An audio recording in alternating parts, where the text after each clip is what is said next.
To the Manchester Community School Corporation Board of Trustee meeting. We can start with the Pledge of Allegiance. Pledge allegiance to the flag of the United States of America and to the republic for which it stands, one nation, under God, indivisible, with liberty and justice for all. Linda, roll call. Mr. Fierstead is Here. Mr. Penrod. Here. Mr. Orr. Here. Mrs. Bias. Present. Mr. Reamer. Here. Mr. Exocet. Here. And I'm present. Seven folks tonight. Any emergency addition deletions? The under 6.0 recommendations for approval, and I think she marked it on everybody's agenda, 6.6 approval of Pat Lepper boys basketball camp. He's planning something different, so that is not on the agenda this evening. So we pulled 6.6. Pat Lepper agenda. Okay, hearing of patrons. We've got some patrons here tonight. Anybody want to speak? Okay, thank you. No patrons. Presentations and recognition. Yeah, I'd like to invite the DLI team from MES to come up, and they have a presentation put together.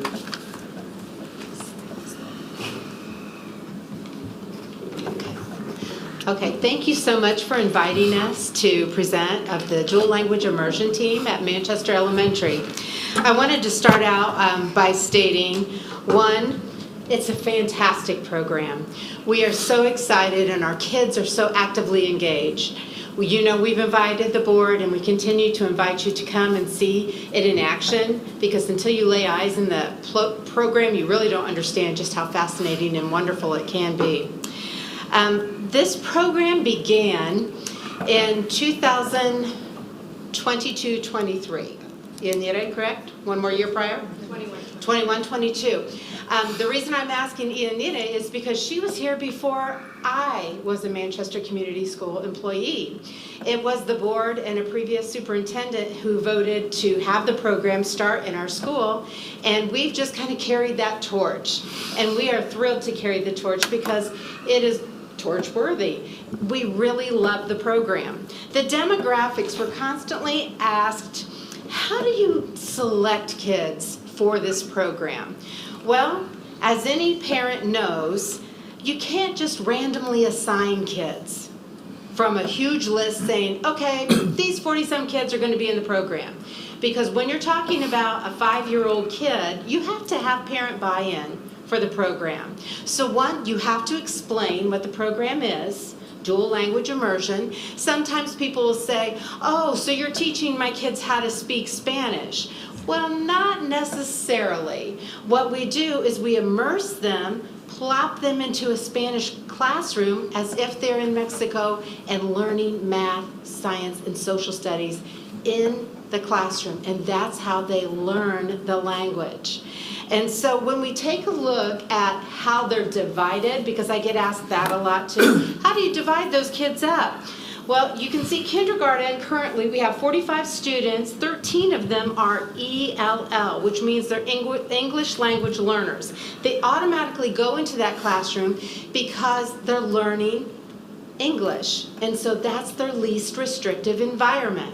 So sometimes those numbers are higher or lower depending on how many English language learners we have in that particular grade. So you can see 29% of our kids are ELL. We have 2 special ed with speech accommodations and 3 speech. First grade, 42 kids, and I'm not going to read it to you, but there's 6 ELLs, 14%.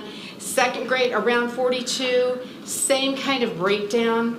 When you go to 3rd grade, we dip a little bit, there's 38, and why do you think that happens? Well, sometimes students decide perhaps it's not for me, and we have a parent meeting, or sometimes students move. Our ELL population sometimes will move, so we might start with 42, we end at 38. You can see 4th grade is around 38 again, but here's the exciting part. Look at the program overall numbers. 205 students of Manchester Community School kids are part of this program. That's significant. That's buy-in. That's belief. The program is working. And so when we do talk about data, which we will, because you all know I love data and I love to talk competitively about that, you have to keep in mind also that their curriculum for Spanish is for math, science, and social studies. English and all of those other subjects like phonics, that's all in English. It's taught in English in the classrooms. Now also keep in mind that key vocabulary, correct me if I'm wrong, is also reinforced, so math key vocabulary can be reinforced in the English side. Correct, Mrs. Meredith? Okay. And so Laura's going to share some data. We really enjoyed diving into data, and the data was pulled from our iReady. So that's our diagnostic, beginning of the year, middle of the year, end of the year assessments. And what we did is we compared how are our DLI kids doing compared to the Gen Ed group. And what you'll see is quite fascinating. And then I did pull out some additional things, because where does high ability fall in this? Is that an equal number of pull-out? So I'm going to turn it over to Laura for a moment. Good evening. My name is Laura Kirandongo. This is my 4th year with Manchester Community Schools.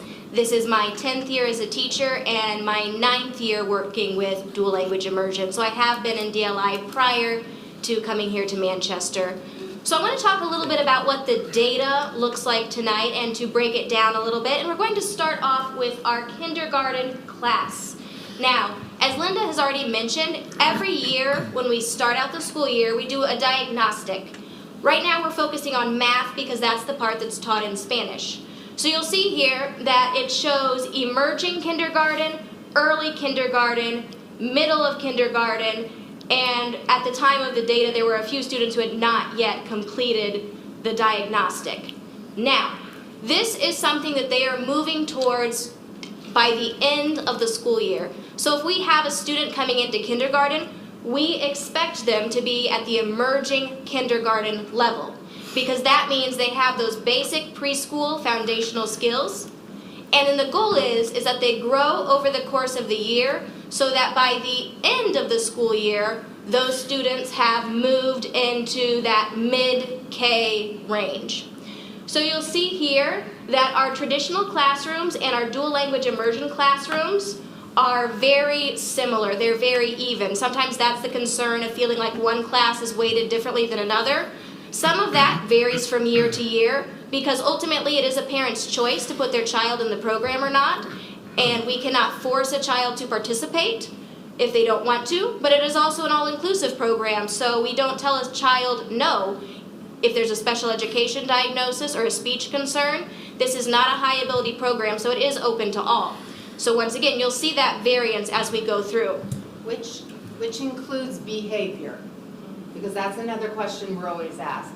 So if a child struggles with some negative behaviors, that doesn't exclude them from joining that program. They're included in that pool. Yes, and we do see a variety of exceptional needs across the board, including behavior, high ability, students who are maybe working through some challenges. We have students who are in SPED who are in the program. We have students who are in speech and in the program. And that changes by grade level, because each year you get in a new group of students and a new group of parents, and at the end of the day it's the parents who make the final choice for their child to be in the program or not. And then before you move forward, you might say, hey, wait a minute, there's dashes there, Linda. I thought you said it was equal. Well, kindergarten they come in at age 5. They don't come in with a special education label per se, or a speech identification, or a high ability identification when they walk through our doors. So that's why that data looks like it's a minus. And you'll see we've tried to include some of the main points on each one, comparing traditional classroom to the dual language classroom. Obviously, because all of our current EL students are Spanish speakers, they are in the program.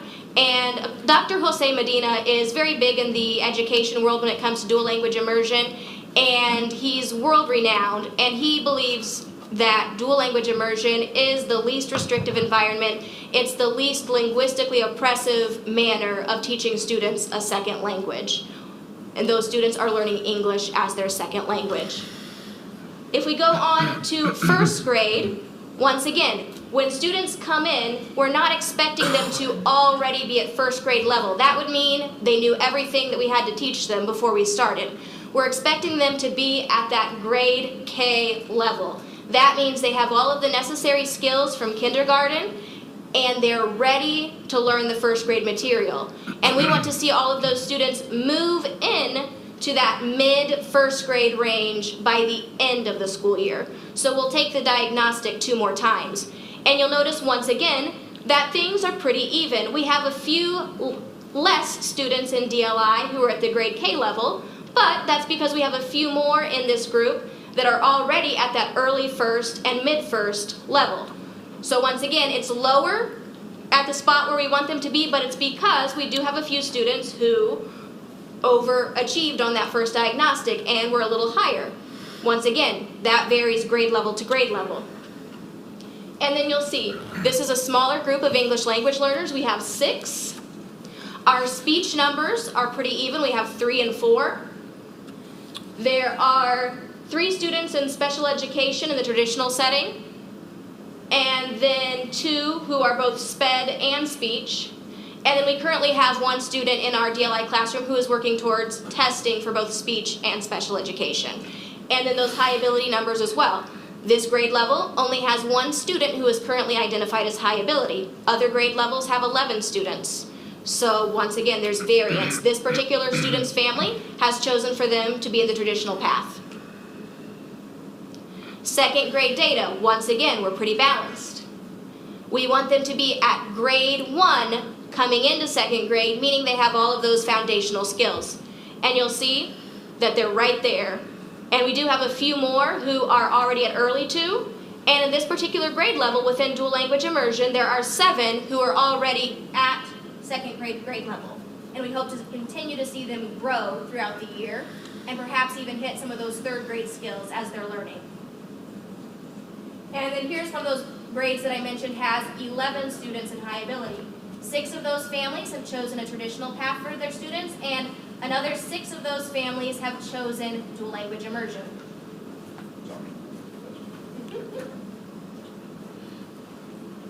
And in third grade, we did see some differences in our numbers here. Once again, we're looking at the variances in the classroom demographics. So ideally, our students would be here. In this case, there are more students in the traditional classroom that are where we would like to see them be. And we have a few more who are slightly below.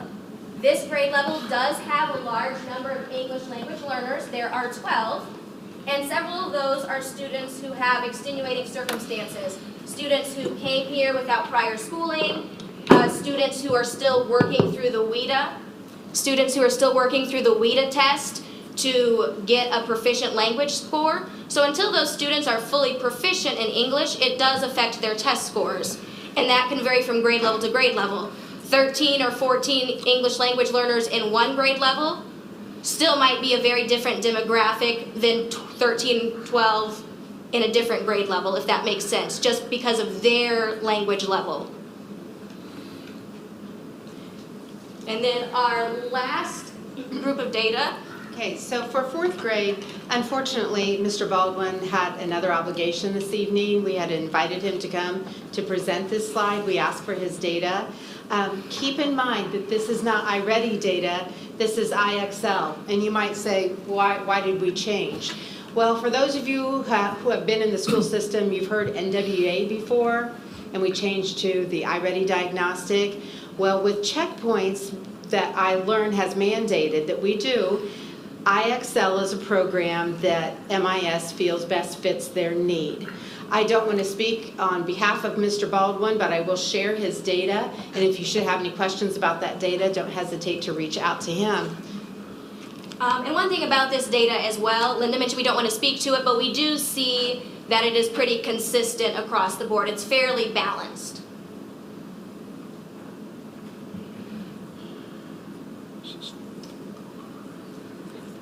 Okay, next we're going to talk about I learn data. And that's something that all of us realize is that sometimes classroom performance and then performance on high-stakes standardized tests looks different for a variety of reasons. This is the data from last year's 3rd grade class, who is now in 4th grade. So you'll see that on the far right, we have the general education score, then we have the DLI score, then we have the state average, and then the Manchester Elementary School average. And that is from last year's data. Now this is for English language arts. All of this was taught in English. Sometimes that's a concern that, well, you taught them in Spanish, so then they didn't know how to do it. English language arts is taught in English. All of the key foundational skills, writing, phonics, phonemic awareness. Would we like to see the score be a little higher? Absolutely, absolutely. But once again, we're looking at the demographics, the makeup of that class, and we are seeing that there are some other circumstances playing into why we're seeing some of those scores. One thing I wanted to note is when we have a student who is ELL that moves in after 1st grade, 2nd grade, or even 3rd grade, and we have that with these scores. So they come to us not speaking English, they still have to take the test in English. And so sometimes it takes 5 to 7 years for true language acquisition if you come here not speaking English. And so sometimes those can disrupt some of the scores as well. And that's very true of this sample that we're showing you. And then the other one is math. Math was a little higher for the traditional education path, and you'll see it was a little lower for DLI. The state average is 52%, and their overall average for Manchester Elementary was the 54%. Once again, we would like to see these numbers be higher. We also realize that with each group of students who takes the test, there's variance. We could have the current group of 3rd graders take the same test and see different scores. So part of it is also understanding the makeup of the class, the individual needs of those students, but we would like to see those scores be higher. And a little bit later, we're going to talk about some of the goals that we're already working towards and looking towards to reach some of those goals and make those scores higher. And then finally, we have the STAMP test for the data. And that is a Spanish language proficiency test that our 3rd graders took at the end of last school year to see where they were in the 4 domains of Spanish for reading, writing, listening, and speaking. It's similar to the WIDA that our English language learners take for English proficiency, but it's for Spanish proficiency instead. So you'll see that right now for reading, our students are at a level 3 overall, which is novice high. For writing, they're around novice mid, working their way towards novice high. For listening, that was their highest, and that's common. That's always what comes first in language acquisition, the ability to hear and understand before you produce the language. They are nearing that 4, that intermediate low. They're still at novice high.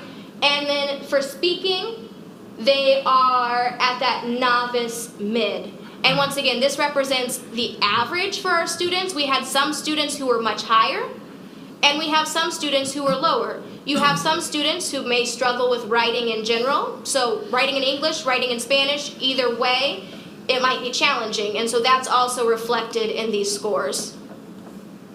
And one thing I think is very important to note with this is our 3rd graders take a lot of tests. Yeah. So they took I Read in March. They had their 2nd chance at it in May. They took I Ready for their end of year test. They took I Learn, and they took STAMP. 8-year-olds. And so this is, when we take a look at that, they had never seen a STAMP test before. They weren't sure how to tackle it. What should I write? Is this good enough? They hadn't taken it before. So I think as we become more familiar with this, and it's the first time this has happened at Manchester, to give the STAMP test, I think our kids will understand how to process this, how to strategize, and how to accomplish taking this particular test. And that is true. I was the one who was helping administer this test last year alongside the classroom teacher. And at this point, as Linda mentioned, if they were an English language learner, they started out in January with the WIDA. They moved on in March to I Read, April, I learn. May, retaking I read. And this was the 4th or 5th standardized test, possibly the 6th that they had taken. And so that was something that I noticed in giving the test, that the students were tired, burnt out. It's not an ideal time to take it. We believe it's important data, especially with the transition from 3rd grade to 4th grade, but it is a challenging time. So that was also something that we saw play a role into how some students performed, who we thought could have performed higher, but maybe didn't at that time. One of the final things we're going to look at are the results of the parent satisfaction survey that we sent out a couple of weeks ago, just to get a feedback of where the parents are, what they're feeling about the program. We sent this out to students, parents in kindergarten through 4th grade. So first of all, I want to look at the grade level response. You'll see that we had 18 kindergarten families, 19 1st grade, 14 2nd grade, 17 3rd grade, 5 4th grade parents, and then there were 16 parents who had students in multiple grades. So perhaps they have a 4th grader and a 2nd grader, or a 1st grader and a 3rd grader. And then if we break that down into the percentages, we heard back from 64% of our kindergarten parents, 52% of our 1st grade parents, 55% of 2nd grade, 61% of 3rd grade, and then we heard back from 18% of our 4th grade parents. So the survey was sent out multiple times, and I know that at the K through 3 level at my building, I even sent up follow-up messages to the parents, and then Mr. Baldwin sent out those reminders at his building for the 4th grade parents. So one of the first things we asked parents was to rate their satisfaction on various points. So you'll see here, this was your child's progress in Spanish, and then you see the graph there. I won't read the whole thing to you, but I averaged it on the side. So satisfied includes satisfied and very satisfied. Neutral includes neutral and those who chose not applicable. And then dissatisfied includes very dissatisfied and dissatisfied.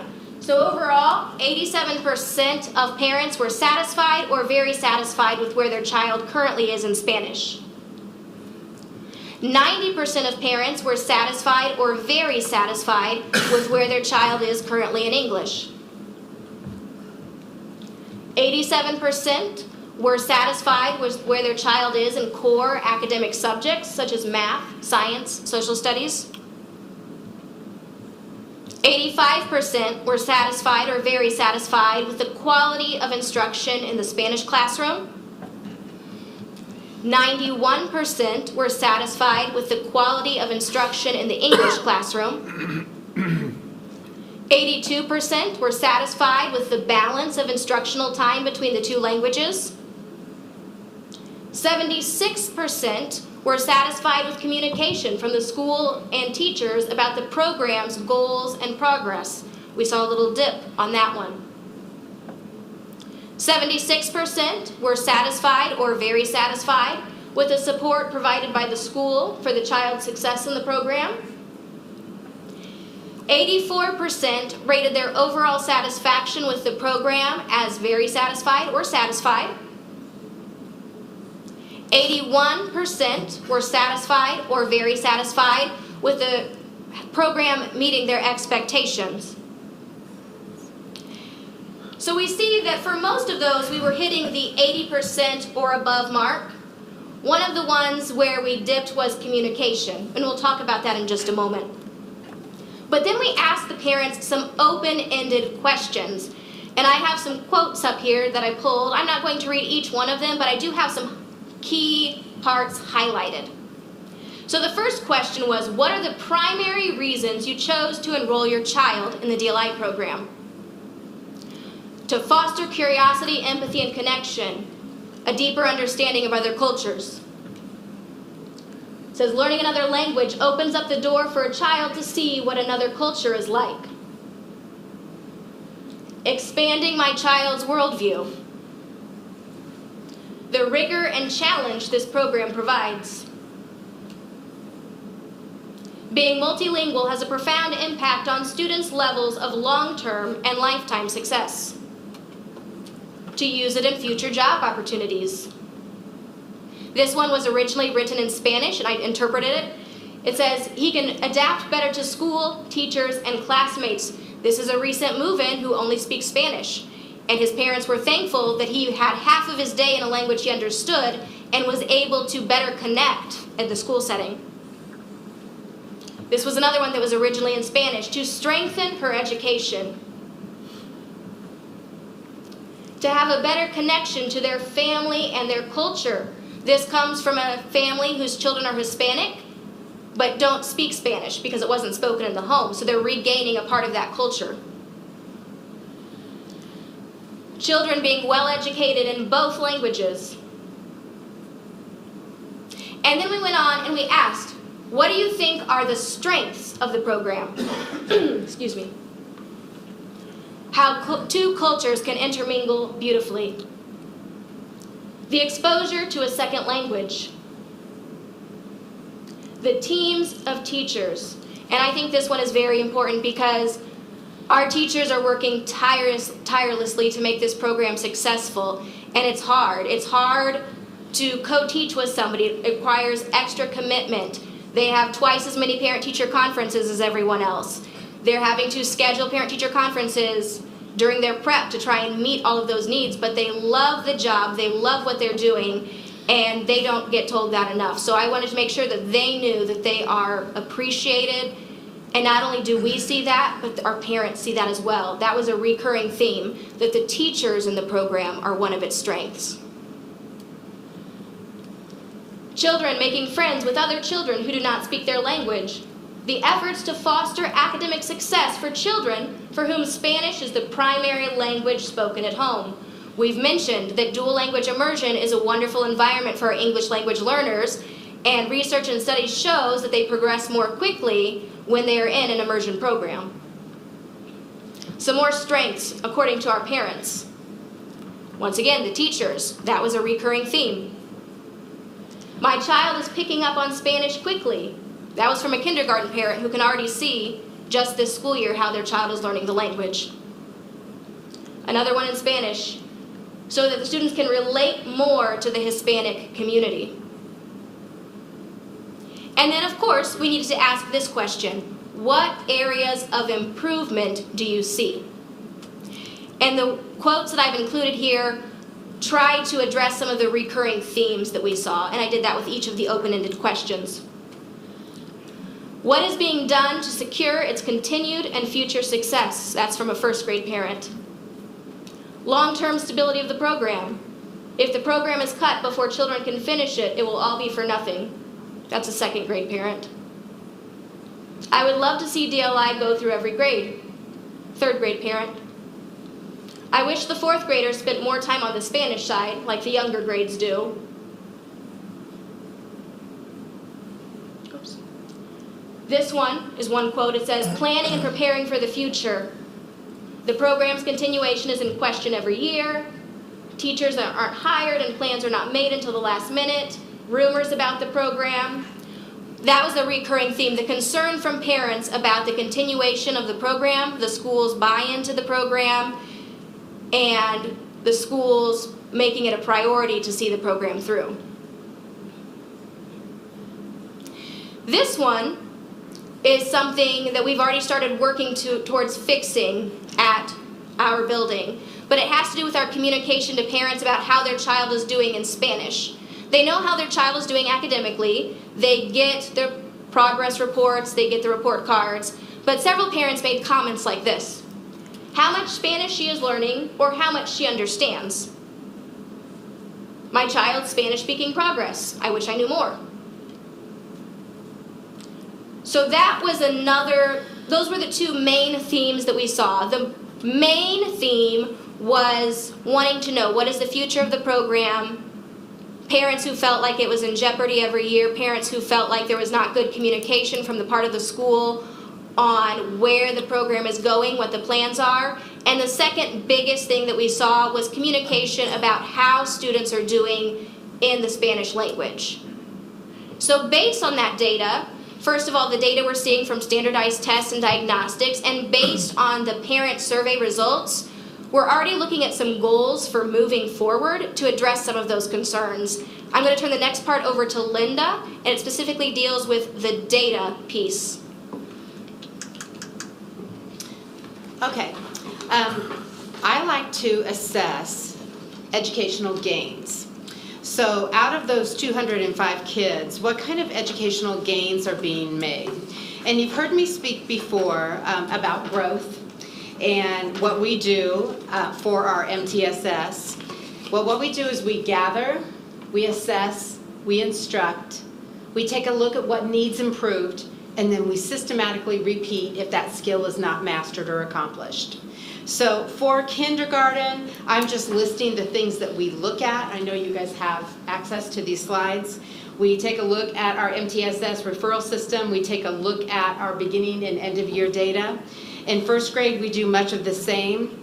We also continue to accept new EL kids during that time. In second grade, that's when we start to focus in on iRead, because that's their first chance at taking iRead. And so we take a look at that data. And I know iRead is in English, and we teach reading in English, but I still want to know the correlation to that. So we take a deep look at that to see if there's an impact. And one thing I wanted to share is this year we had several students, 13, who were eligible for summer school in the summer because of iRead scores in third grade. Of those students, 2 of them do not take the standardized test. They take an IAM test because of their academic educational plan, their IEP. One of those students, it was not in their best interest to go to summer school, so they got a good cause exemption. So that leaves me with 10. Of those 10 students, 3 were EL students, 3 had an IEP, 1 was general education, and unfortunately, I don't want to share certain data because our state has mandated that if a kid is general education and doesn't pass, that they have to be retained. And so we had a lot of tough decisions over the summer, but what we saw was our EL kids did quite well on the iRead, and those who took the test because of their eligibility received a good cause exemption, and so they moved forward to 4th grade. And I think that's important to note. So those were goals regarding the data, the testing data that we see. But the next slide has some of our DLI team goals, things that we are working towards to continue to better our program. So one of the first things is preparing students for the format of the stamp. I came from a district that also gave the stamp, but they did not give it at the grade level in which I taught. So I was familiar with the test and how the results are displayed, but it was my first time giving the test. I did go in the week before, I worked through a practice test with those students, but as I was giving the test, I realized that some of that formatting, you need to see it more than once. We don't teach to the test, just like we don't teach to iRead, we don't teach to iLearn, but we do give students examples of what those kinds of questions look like, so they've seen it before. We give them strategies. For many students, this was the first time they'd taken a test that required using the headphones with a microphone, and they had to speak. And then during the test, some students might choose to say 2 words. Some students might choose to say a whole paragraph, and that's reflected in the scores. So we want to be intentional about making sure our students understand the test better and making sure that they have seen things like it before so they don't feel blindsided when they're taking it, because that does affect scoring.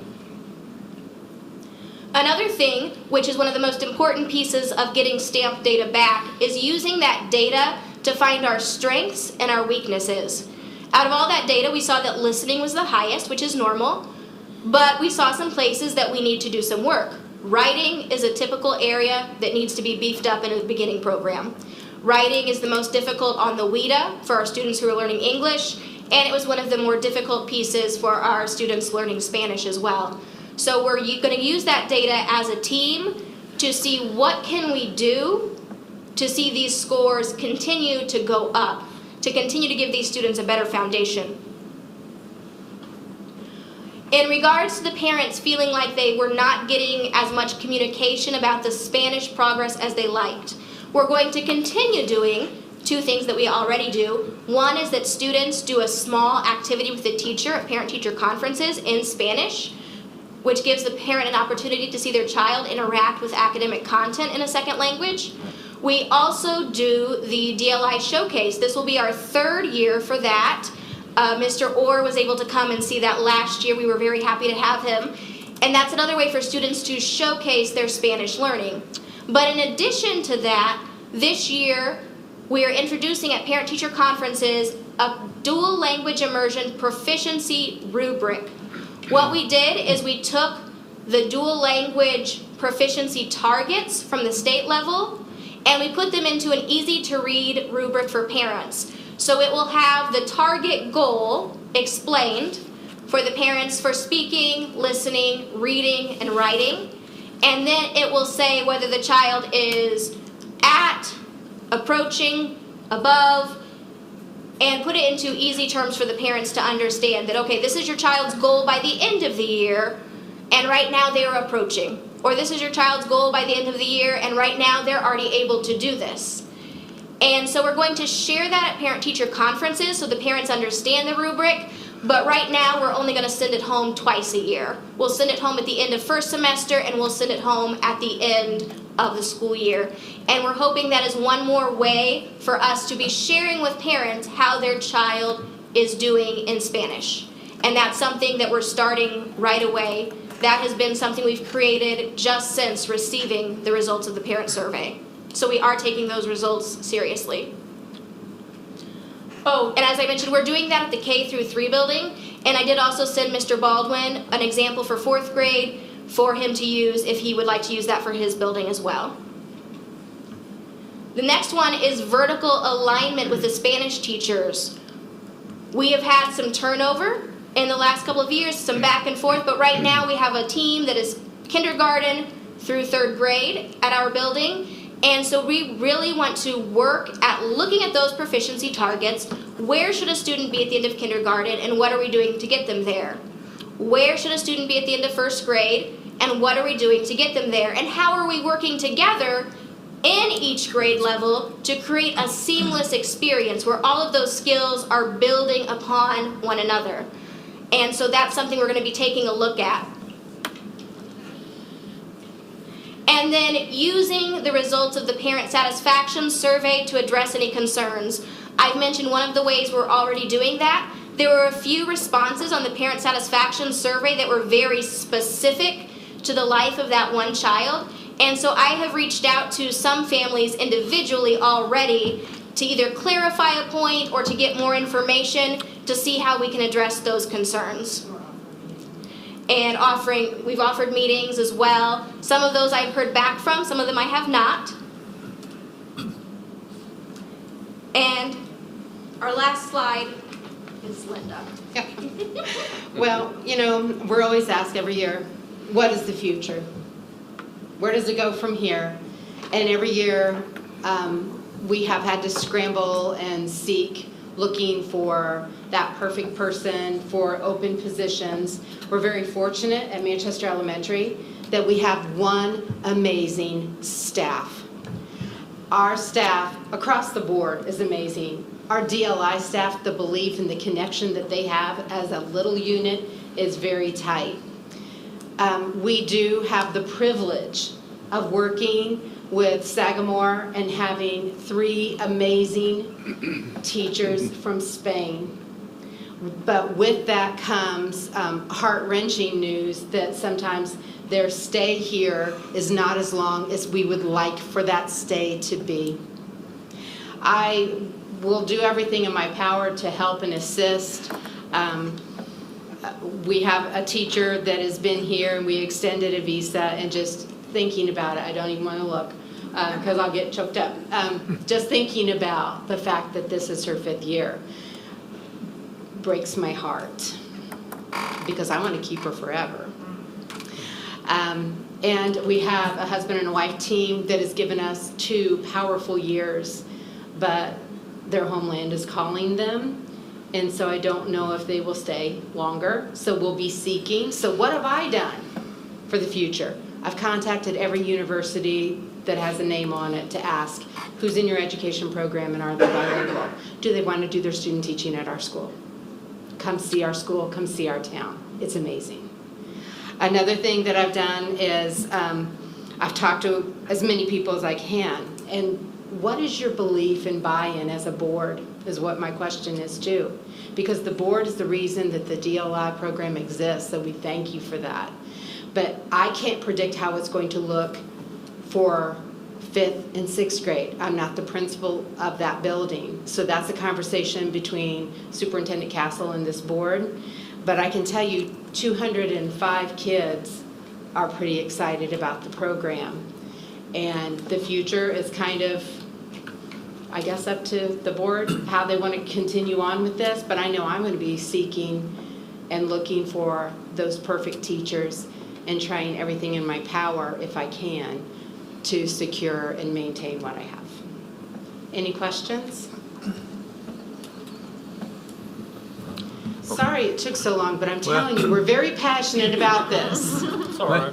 Well, let me tell you, I'm very passionate about this, and you wouldn't have to use Spanish. You could use German or, God forbid, Correct. Latin. Correct. The results would be the same. In addition, statistically, this isn't the only program in the state or the country that does this, so you can look at the data from other programs.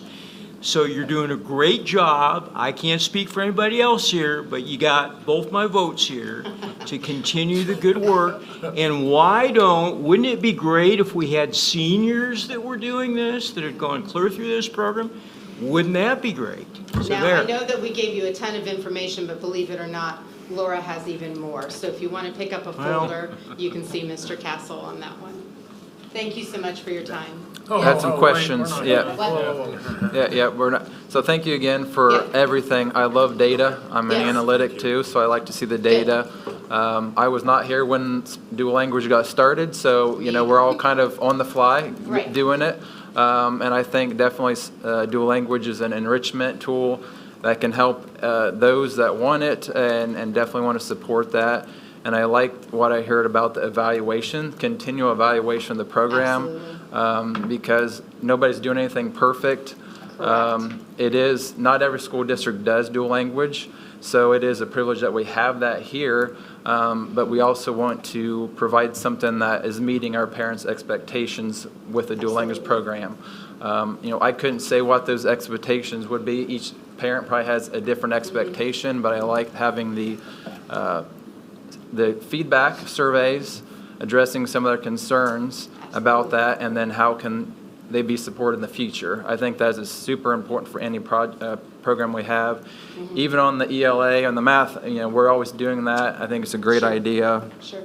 With the stamp test, that's the first year that this school corporation has did that. Does it go lower, or is it start at a 3rd grade and only goes up? Well, different school districts do it differently. The previous school district that I was at started in 2nd grade. We looked at that, but because of timing and because of finances, because it does cost to take the test, we put it off for 1 year, and we did give it to our 3rd graders.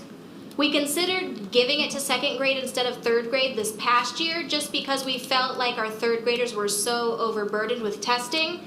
But at the same time, it's such a crucial year as they transition from 3rd grade to 4th grade that in the end, the decision was made to go ahead and do it in 3rd grade. So some schools do it 2 through 8, 3 through 8. I think some schools in Utah, they use something called Apple, which is similar, a different company. And I think they might do it 1st through 8th. But really, if you look at the test itself, the test is made for students in 2nd through 6th grade, the particular test that we took. So that's another thing. We're not expecting them to pass a high school Spanish test. It is a test that is created especially for elementary age students in programs like this. So the scoring on that, you had it kind of up to 6, was kind of like that novice. And is that relative to other 3rd graders, or is that kind of a cumulative score that they'll kind of get to, and once they get to 6, is that an expectation by 6th grade, or is what? You'll how is that? see in the folder that I provided, there is a graph that is provided by the state of Indiana that kind of gives the state guidelines for where they expect students to be at each level. but they are very specific in here that those are guidelines, and it hinges on the fact that 50% of the time is dedicated to English and 50% of the time is dedicated to Spanish. And it also says that the typical average time should be 140 daily instructional minutes in each language. So as that varies, for example, even if you have a 50-50 program, you might be hitting 120 minutes, 130 minutes, so that can affect your scoring. But you'll see that these are goals, and then these are the same for each pair of years, if that makes sense. So you'll see this on the graph, but third grade goals and fourth grade goals are the same, so that we hope to see them continue to stretch and meet those goals, and then continue to use that data to find where the weak spots are in the program and to beef that up. And then also with that third and fourth grade class, we can say, okay, this fourth grade class needs more help with writing. So in fourth grade, that teacher is going to be very intentional about how she structures and scaffolds writing. I'm not sure if that answers your question.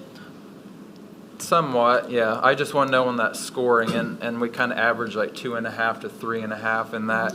Is that, should they be at 6 as a third grader? That's what I'm trying to decide on. No. Like, is that 6 is where they should be at 6th grade? And it's not That on a score. 1, 2, 3 scale like that. Another thing Yeah. you'll find in your folder is the Yeah. letter that I sent home to families with the stamped data in May. And it will tell you where they should be. So listening, we would hope for them to be at intermediate mid, speaking between intermediate low and intermediate mid, and then reading, writing, intermediate low. So those numbers are things we would like to see a little bit higher. So that's why Okay. we're doing that vertical That's- alignment, because yeah. we're seeing that and we're like, they're high, because you think about most of those kids came in at what we would call a level 1 or a level 0 because they knew nothing. And so they've grown that much. And then once again, you have variety because you have some students who are native Spanish speakers who really excelled. You have some students who have really taken off with the language and really excelled. But then perhaps you had a student who is identified as special education and maybe has challenges with testing in general, and that affects all tests, including this test. So then that gave you the other end of the spectrum, and you had everything in between.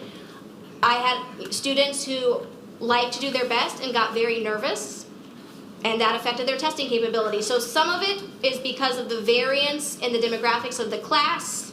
Some of it was because there's places where we can beef up our program even more, and that's what we're working towards.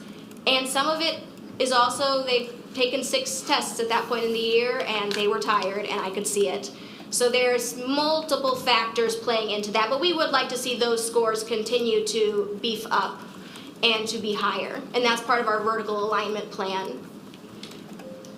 And it looked like, also oh, go ahead. strengthening their strategies for testing, because they have a headset on and a speaker, and they have to speak into that. Now, that's pretty intimidating. You think about your high school class where you had to get up and say a sentence in Spanish, remember those days?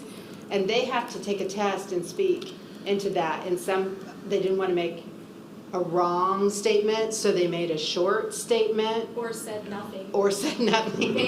They didn't know how to say it all perfectly, and so they wouldn't say anything. I don't know. They were that level of, I had So some we of gotta- those we gotta work on students. that. Yes.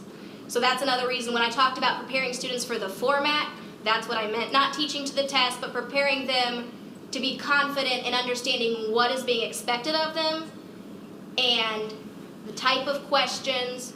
And we've already even implemented a couple of strategies, or at least one strategy, in our third grade classroom that Mr. Perez has said worked really well for getting the students speaking more Spanish and using the vocabulary they have to work around a topic even if they don't have all the vocabulary yet. And so he said that activity was very successful last week when he tried it. So we've already started. We've already started taking the data and running with it. And that's what we want to keep doing, is to continually grow and achieve and make this program the best program in our area. Last question. So the ELLs, does the state give funding for ELL additional support, or is that Title III? That's Title III. Okay. Okay. But the state does not give any for, Right, in the DLI model, and you can speak more to this too, but, so there are models of providing English language learners with support. And DLI is one of the recognized models from the Indiana Department of Education that meets the requirements, that we provide a least restrictive environment for them and provide them the support they need. But the funding that you're asking about is Title III, and that's specifically for English language services. That's instructional curriculum, and that goes for all buildings. So the amount that we get covers our English language services and needs at the high school, the junior high, the intermediate school. You know, because we have secondary students who are not in this program because the program didn't exist when they first started. So that money is covering a variety of things, and it's a fairly small amount of money.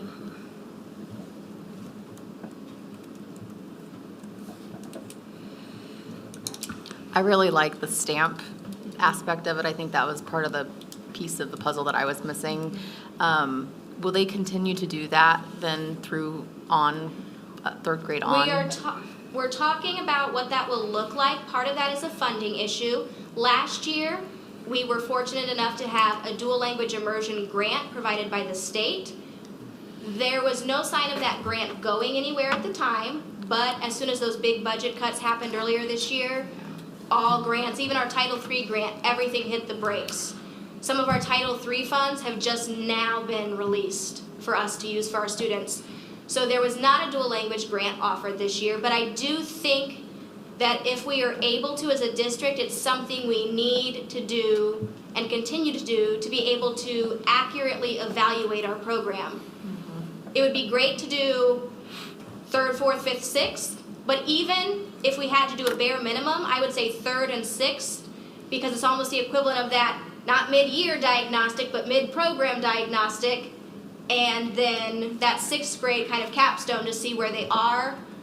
But I would love it to see a little more frequently than that. But at the end of the day, that's a funding question, and those are bigger questions than I'm able to answer. I don't make those calls. Another question that I had was, when you have teacher conferences, are you showing the parents where their children, how they're comparing to the other gen ed classes, like, so they have to see if this is working for their child, like they have something to compare to? Well, we use CFAs, which are common formative assessments, to assess our child, and they're the same CFAs in the dual language classroom as they are in the traditional classroom. So for example, our goal is that for all of those standards, that a student is a 3, which means on grade level by the end of the year. So even if that's not explicitly putting up 2 graphs to show them that chart, it is showing them their child's progress to those goals. So okay, this is where we would expect a 3rd grader to be by the end of the year, and this is where your child is now. So those standards are the same for all students, and that's something important to recognize too.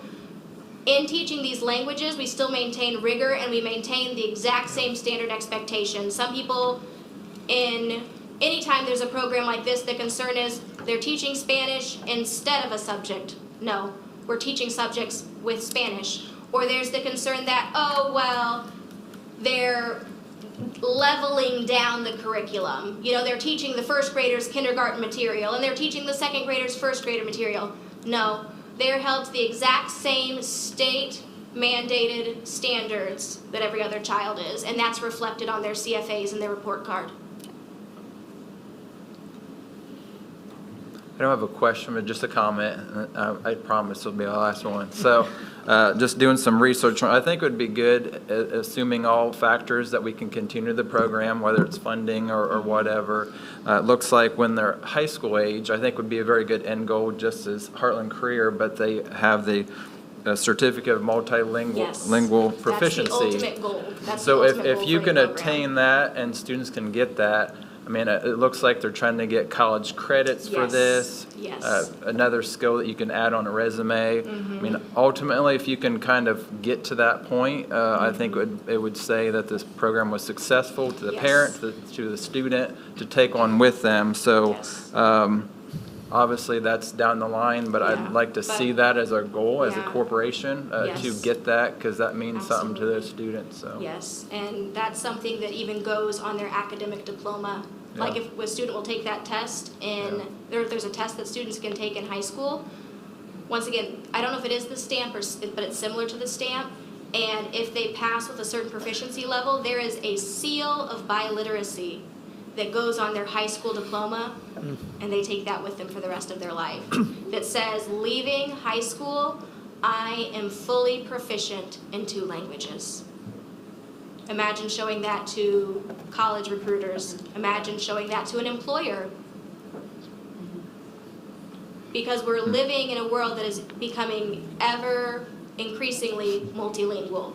Not even bilingual, multilingual.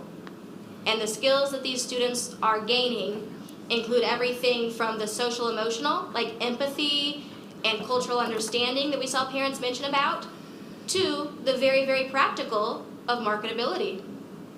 And being more marketable sometime in the future because you speak 2 languages. So it covers a gamut of things. And I know that I've already had conversations with Ms. Brubaker about taking some time to go observe, because she knows that when these students get to her, Spanish in her class is going to look very different than receiving a student who's not had that extensive background. Of course. So it's going to change her approach. These kids will come in higher than a traditional first-year Spanish student. So she knows she's going to have to make adjustments to her classroom teaching. And one thing some schools do as well is at that level, they even look at what it looks like to offer dual credit classes, to partner for AP Spanish.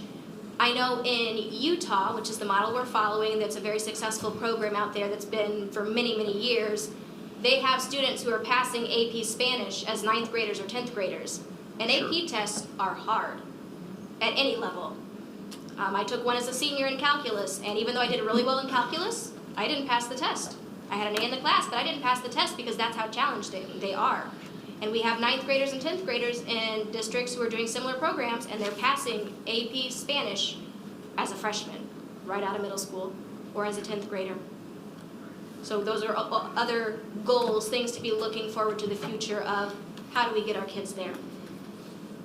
And I do know from conversations with Mr. Baldwin that he is planning on coming and presenting on 4th grade. We're still working through what the transition to 5th and 6th is going to look like, because the structure, he's departmentalized in 5th and 6th grade. Right.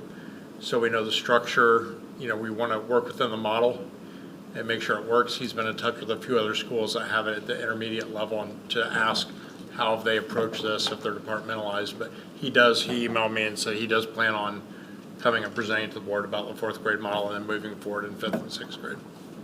Good job. Couple questions. Yes. When's your showcase?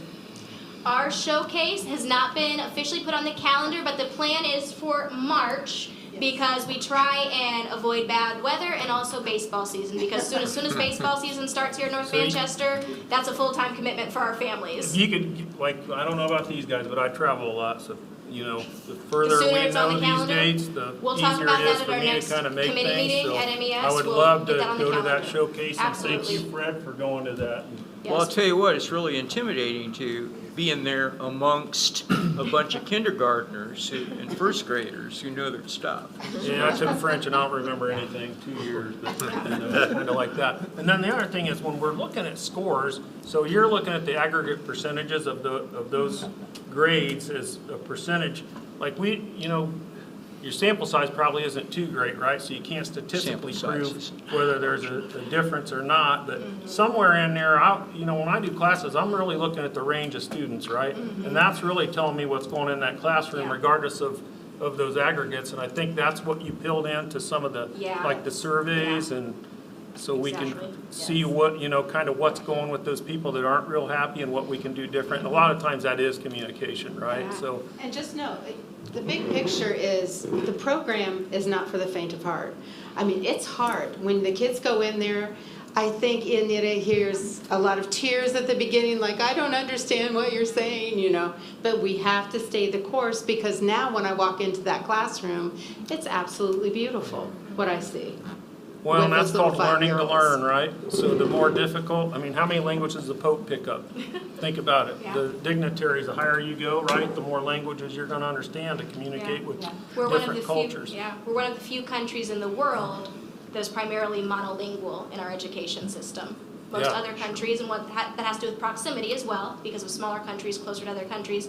But most people from abroad speak multiple languages. And all three of my children are kind of bilingual in Spanish, and that's not only a good thing for your future work and your career, but it's also a good thing to build relationships with Yes. other people. Yes. So, and then probably lastly, I'd ask, have we benchmarked, so who else is doing this in the area? Have we benchmarked against them? Or is that too difficult? Just Wabash. Too early? Well, no, Warsaw. Warsaw's doing it. Warsaw's program is much more developed. That was my first position. They are in 9th grade at this point, I believe, my first cohort of students that I had when I was there. And so sometimes that can be a tricky position to ask schools for that data.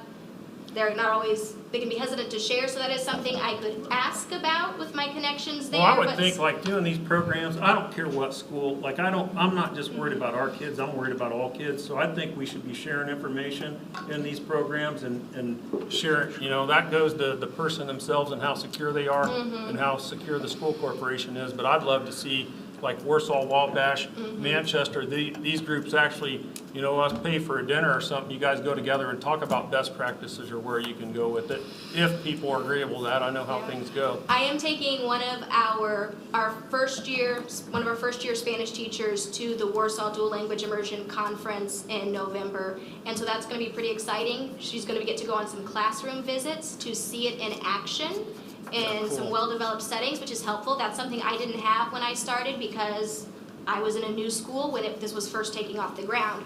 So I'm thrilled for her, and then on the second day there's going to be some really good workshops, and I think it's going to be a very, very good opportunity for her as a first-year teacher to get some of those experiences. So there are ways that we are starting to connect with some of the schools around us who are doing the same thing that we are. And lastly, I think, I'm looking at this board, I think DOI has the support of this board.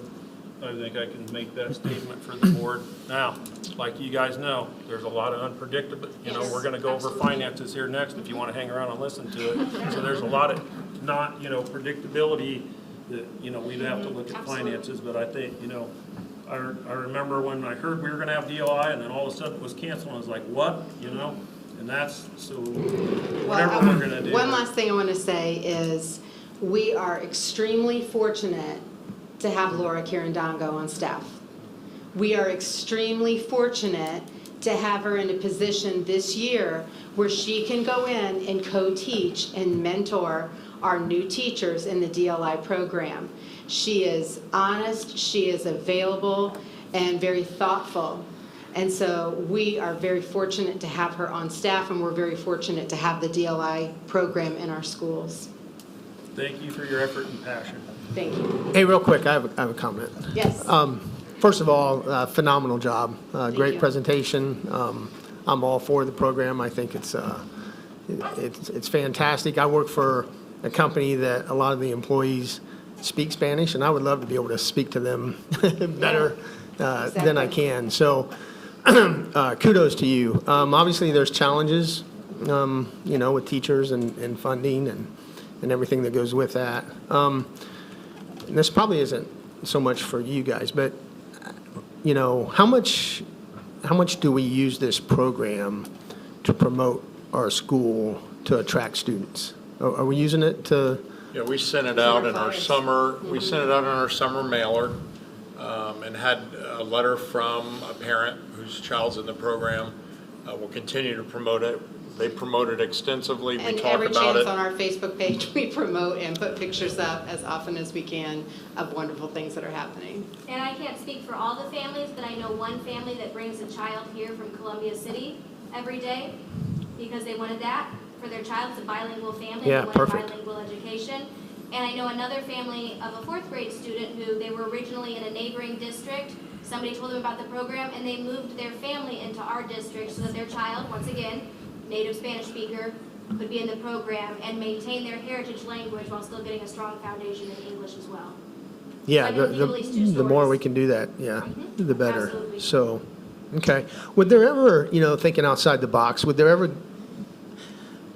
be, get to a point, and I don't know what grade this would be, but where the upper class students would be able to help in the classrooms with the lower class? It's a great idea. I would love to, it's something I've thought about but haven't taken the next step. I would love to talk to Nicole Brubaker and talk about what it would look like for her level For a 4 visit. Spanish students to come visit. I was in a school setting one time where the level 3, level 4 Spanish students wrote a children's book as an assignment and came and read it to my first grade class. Things like that one, promotes school unity, promotes school connection. It's giving those high school Spanish students an activity to do that is meaningful versus just writing something in an essay, but a meaningful activity that actually has an end result. So I think there are lots of opportunities for that, and that might be something that as we're having these conversations about vertical alignment, what does it look like to reach and stretch out as far as the high school level, even now?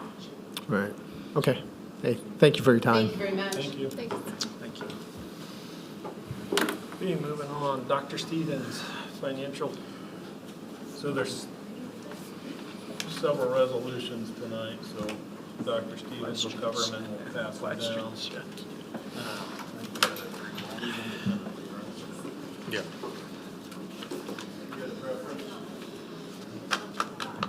That's fine.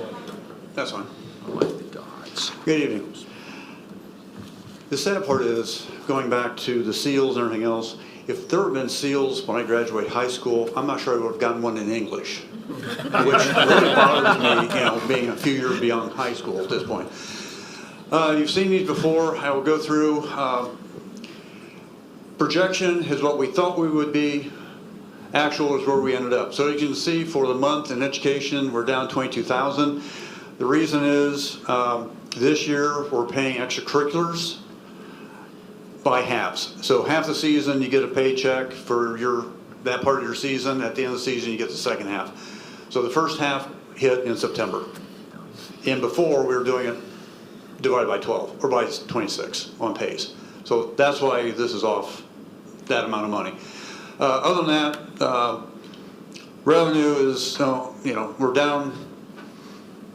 We're up a little bit in revenue, total expenses, and again, most of it was in the salary line right here. Again, because of that, about 30,000 was for extracurricular. All right, going on to operations.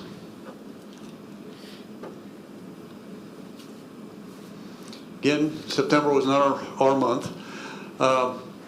Coming down, again, when you look at cash, revenue, thank you, we're down a little bit. Mostly it was our expenses, and when you come down, you can see that we were projecting having a little over $500,000 in the account. We're a little under 300,000. Variance was 213. The bulk of that was property and casualty insurance bill that came in for the premium. So last year that premium hit in July, didn't hit this month until September. And it was about 25% higher this year than last year. That's one, is that an annual? So that's the only time it hits? Yeah. Okay. So we had a couple other expenses in there. Most of it was, again, property casualty. We made the last payment for the track resurfacing out of operations. It should have come out of the bond. So we'll correct that. That's $33,000.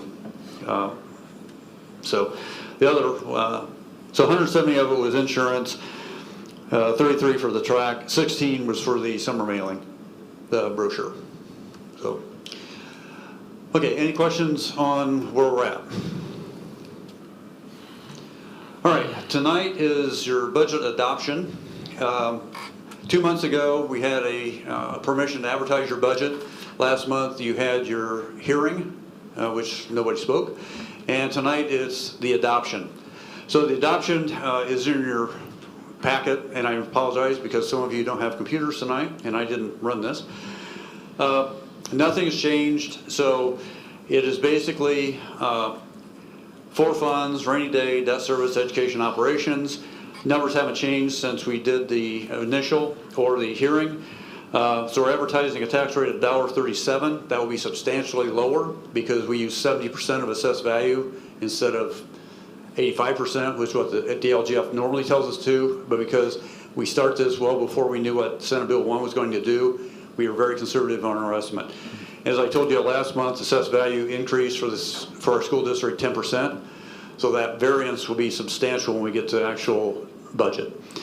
So what happens next is, if you agree, then there's a signature page.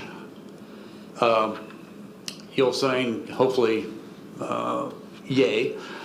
Sign it. This all then packet goes to DLGF. DLGF will run your budget because they'll have your assessed value, student counts, all the other miscellaneous revenue stuff that we don't have. They'll send us our budget sometime in December normally. We have 10 days to make a review. What can change is, let's say they came back and say, just for example, they'll come back and say, well, the tax rate's $1.35. And we say, well, we want $1.40. You can't do that. You can't go beyond what you advertise. You can cut it. And again, this will be cut drastically. So, again, this is simply sending to DLGF. DLGF are the ones who actually do your budget. We just give you information that is not even a best guess, it's worst case. And when they run the budget, they actually have the numbers that we need to fill out. So again, this is an archaic system. It goes back to when there were township trustees and all that stuff 40, 50, 60 years ago, but it's a system that the state has still kept in place. So, any questions on the budget? And then I have some resolutions I need to go through just to finish all this up. So, I mean, we hear that all the time. What do we do about that? When does the state change the system? Or what, Well, they tweak the system every long session.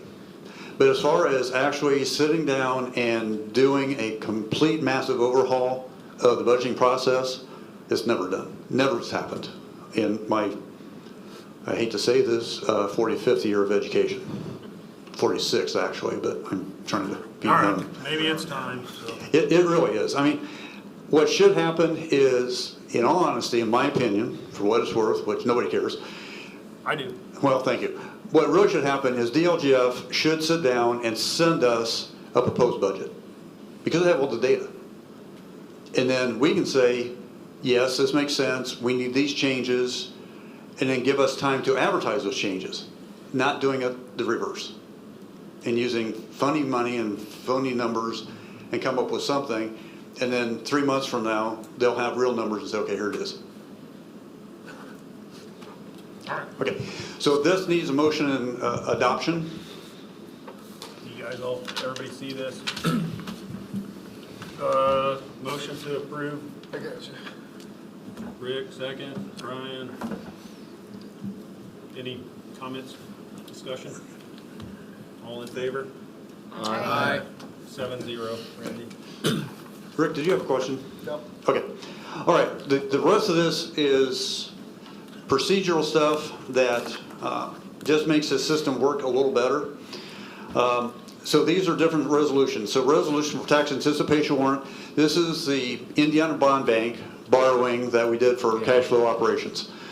So basically the resolution is, this resolution serves knows Manchester Community School Board intends to issue tax anticipation warrants for budget year 2026 in accordance with the Indiana Code for Manchester Community Schools. Estimated the warrant will be approximately $3,725,000 plus interest of no greater than $175,000. This warrant will be used to maintain cash flow and operations debt service between the tax draw between the county. The final amounts will be determined by the Indiana Bond Bank.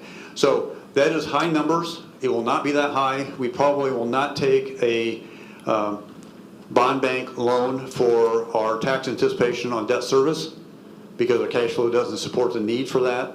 So basically the operations, and it's going to be about $2.5 million when we get all said and done. But again, this is worst case. Indiana Bond Bank, we submit the application Tuesday.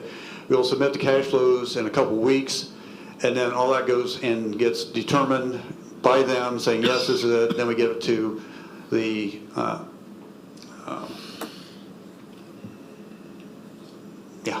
I just lost it. We give it to who runs our budget? Who runs the what? The budget. DLGF. DLGF, thank you. I'm DUAB, and I don't know why I'm there. So anyway, so they'll take that information, they plug it in for the interest that would be costing us So again, we already have it built into our budget, but until the bond bank can actually certify and tell us what the rate is, they'll modify it when they run our budget. So that's the first resolution. Just to clarify, it's Sure. 3.7 million. You might have said 30. Oh, Yeah. well, we He can said do that too, 30. but Yeah, okay, good. $3,725,000. So, sorry about that. Yeah, I thought, Yeah, I wish we had a $37 million budget, but that's a different issue. The second one is resolution to reduce appropriation. So when we get the budget, we can reduce appropriation from 25 or we reduce appropriation from 26. You never want to do future appropriation reduction. It's only this year. So if we have excess appropriation left in a fund, we can actually lower the appropriation in 25 and add it to our appropriation in 26. So this resolution authorizes superintendent or business manager to reduce line 15 or line 5 as appropriate for proposed budget 26. So one comes out of 25 or the other one comes out of 26. We did not have to do this last year, but it gives us the authority to do that. And the reason I'm doing these is because we only have 10 days from the time we get the budget and it's outside your board meetings. So if I don't have authority, we can't do this. Next resolution is defer payment. This only happens if the county does not send us a tax draw in December. It just gives us the ability of holding our bills until January when we get the tax draw. It's not happening here, it's happened in my previous district, so it's bells and there's suspenders and belt. Resolution adopted by Manchester Community School Board of Trustees authorizes deferring repayment of existing temporary loans, bond bank, for calendar year 26 in the event the property tax settlement for budget year 25 are received by or after December 31st of 2025. This authorizes existing payments of temporary loans in 25. Resolution to modify appropriation, and again, this kind of goes back with the previous. Superintendent or business manager has already changed, modify, or increase or decrease appropriation each of the funds for proposed budget year 26. Again, if they came back and said, you have additional unused appropriation in 25 that you can move it to 26. This says basically if you have over appropriation in 26, you can reduce it. Probably would never do that again because you want the appropriation. What you want to make sure is you have the cash to support the appropriation. And that's a different issue. And I'll hold that one last. Yeah, okay.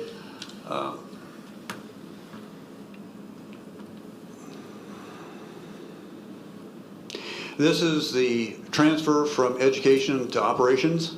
This year we have the ability to move up to $1 million.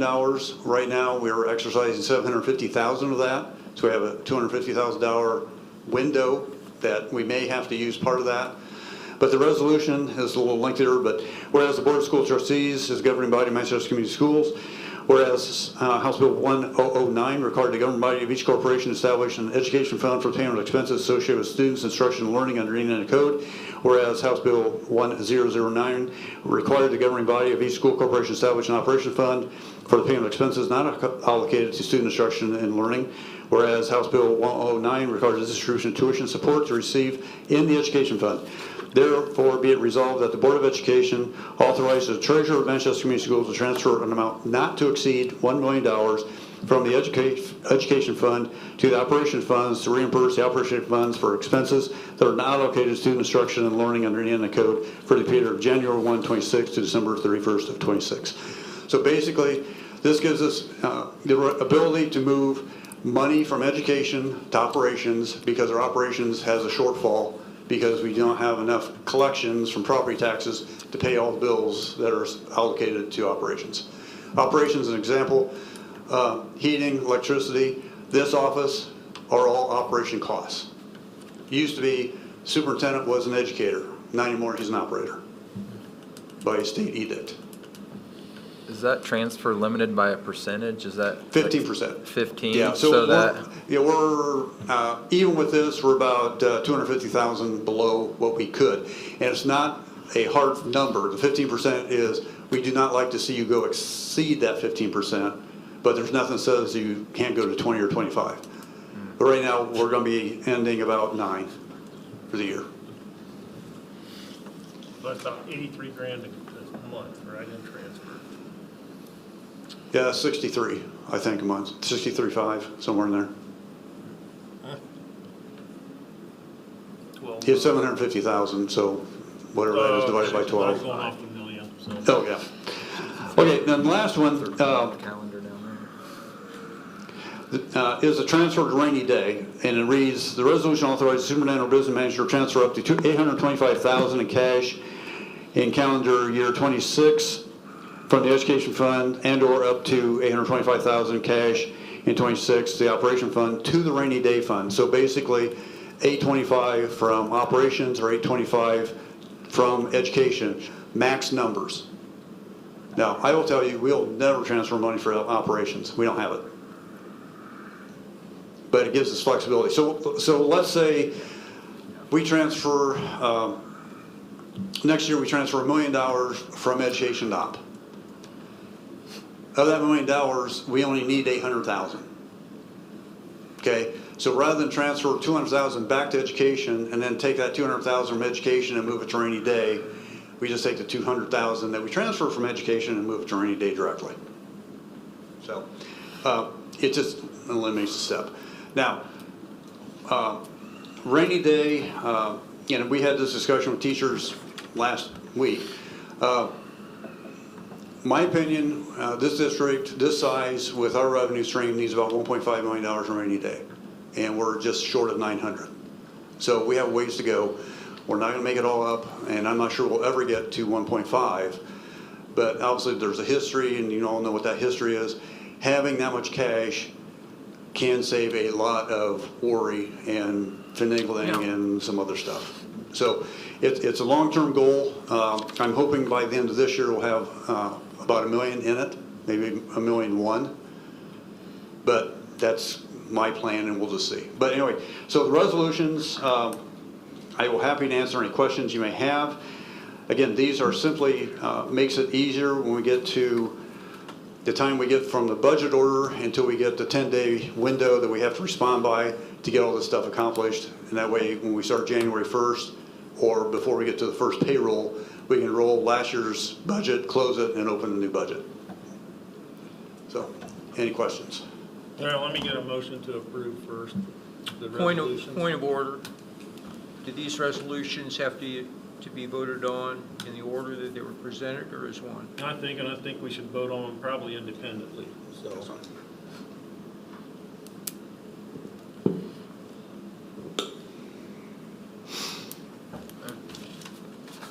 Sorry. Let's see if I kept them in order or not. Yeah. Where's the first one? As order of importance, the first one is the resolution for tax anticipation warrant. Okay, I so move. Second. thank you. Second, discussion. So Mr. Orr, Mr. Penrod, discussion. 3,725,000. And we're looking at. Okay, next one is resolution to reduce appropriation. And again, that is simply if we need to reduce appropriation in 25. Voting on Point each of one? order. Should this be voted on? Yeah, we're gonna do it independently, so. No. All in favor of the tax anticipation warrant? Aye. I'm sorry, I thought you already voted. Sorry about that. No, looking for comment. Then you got modify appropriation. Resolution to reduce appropriations, the second one. Okay. So mover. Mr. Orr, Mr. Ephes, seconds. Discussion.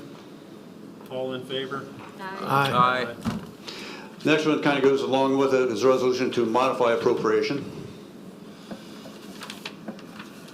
So move. I'll start that. Reduce appropriation, modify appropriation.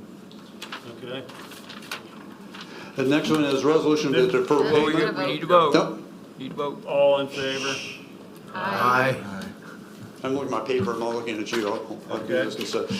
Resolution to defer payment, this is only if we have a defer payment from the county on our tax draw in December. Motion.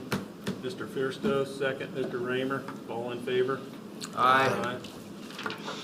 We'll have to sign these. The next one is transfer from education to operations. Make a motion. Thank you. Second. Tobias, second, Mr. Penrod. Any discussion on this one? That's $1,750,000. All in favor? Aye. And the last one is resolution to transfer to rainy day, up to 825 out of education or 825 out of operations. So moved. Mr. Raymer. Motion second. to save money. Second. Mr. Penrod. So, I got a question on this one. Discussion. It says and/or, so are you talking about transferring 825 from both? Is this a 1.65 million transfer, or is this an 825? Is this, so it says and/or transfer? Could be out of either fund. But like I said, But we'll both- never have any money out of, But the total of, But not to exceed 8,800 yeah. or whatever. And you can change the numbers to whatever you want, but we're going to be short in operations this year. So you're not going to transfer anything out of operations. I mean, it's just, isn't. So But why do we have it on there, I guess? because, like I said, if, let's say I transfer $100,000 or $1 million into If you over transfer operations, over there, you can go from ops to rainy day. Yep. Okay, all in favor? Aye. any other thing for me? Yeah. That enough? I just think, these resolutions kind of give you guys freedom on the budget, but again, I think the board should be informed when we do things. Sure. When we No. do pre-appropriate things, so just making that statement. So- Yeah, I mean, all, of the 6, 5 of them will have to happen within 5 or 10 days we get our budget. right, So, I have one other question. It's procedural. Do I sign all of these twice? that's, yep, because you're at the bottom as Secretary. the attester. So we, Thank you. yeah, those all require signatures. Sure. So. Yeah, and then also, just to make sure, on the budget itself, there's a yay, nay, and abstain. Just make sure you mark the yay, please. All right. Hey, aye. Just one comment, Dr. Stevens, these are financially challenging concepts sometimes, and I appreciate the time and effort you've put into this, and I think you did a really fine job explaining these to us this evening, so I appreciate Well, that. you have a great team with Darlin and Shelley. I mean, they Yeah. do the yeoman's work of all this. I just kind of do the 30,000-foot overview, and we sit into a lot of meetings and talk about what's the best way of doing this. So, now, with the educators that were here, folks, and you're right, these are going to be challenging times. We're looking at a major hit in 2 years in our operation fund, like $600,000. And there's no way of raising that money. So it's going to require more money coming out of education to support operations.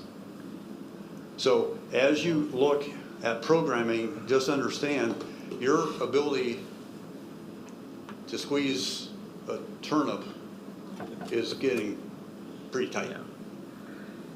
It's all of its priorities. So as a board, you're going to have to sit down at some point and decide, this is our priority, and these are the operational things that we want to accomplish as a school district. But the state's not making it easy on you. And you've heard that before, and you're going to hear from me a lot over the next 12 months. Because, Antonio, I've talked, my fear is that in 2 years, the legislature and the governor is going to say, look at how much money we saved to taxpayers because schools hit all this money and there's more money to come, and we're just going to squeeze them tighter. And at some point, the balloon's going to pop.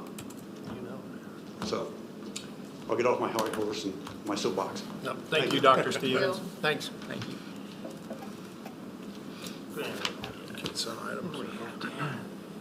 Consent items, claims, minutes, resignations. Resignations, we have Joel Eichenauer, high school tennis coach, Jimmy Schroll, junior high assistant tennis coach, Cecilia Tapia, junior senior high custodian, Clayton Hendricks, junior high basketball coach, moving from a paid position to a volunteer position, Amanda Meredith resigning as a cook substitute, Journey Cagle, a one-on-one paraprofessional, resigning, and Krista Cagle, special education paraprofessional, resignation.